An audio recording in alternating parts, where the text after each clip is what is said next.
এই দুনিয়ার বুকে রব্বুল আলামিন সব নবীকে একটা করে দাওয়া মুস্তাজাবা দিয়েছেন, মানে যে দোয়া করলে কবুল হয়ে যায় সাথে সাথেই।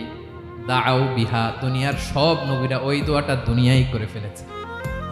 সব নবীকে আল্লাহ একটা করে দোয়া দিয়েছেন, নবী দোয়া করলেই কবুল। সব নবীরা ওই দোয়া করে ফেলেছে দুনিয়াতে। বিশ্বনবী বলেন আমি করি নাই। ওয়া ইন্নী আখতাবিউ দাওয়াতি শাফাআতান লি উম্মতি ইয়াউমাল কিয়ামাহ, আমার ওই স্পেশাল দোয়াটা আমি দুনিয়ার বুকে কঠিন বিপদে পড়েও কোনোদিন করি নাই। আমি আমার স্পেশাল দোয়াটা কিয়ামতের দিন আমার গুনাহগার উম্মতকে সুপারিশের জন্য রেখে দিয়েছি। আল্লাহ বলবেন নবীর ফারাসাক, মাথা তোলেন, আর কাটবেন না।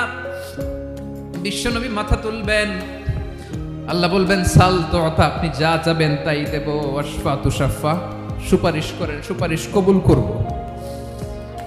বিশ্বনবী বলবেন আল্লাহ ওই স্পেশাল দোয়াটা দুনিয়াতে করি নাই, আজকে আমি তোমার দরবারে দাঁড়িয়ে কিয়ামতের দিন ওই দোয়াটা করছি। আল্লাহ আমার যে উম্মতের হৃদয়ে যাররা পরিমাণ ঈমান আছে, আমার একটা উম্মতকেও তুমি জাহান্নামে ঢোকাতে পারবা না।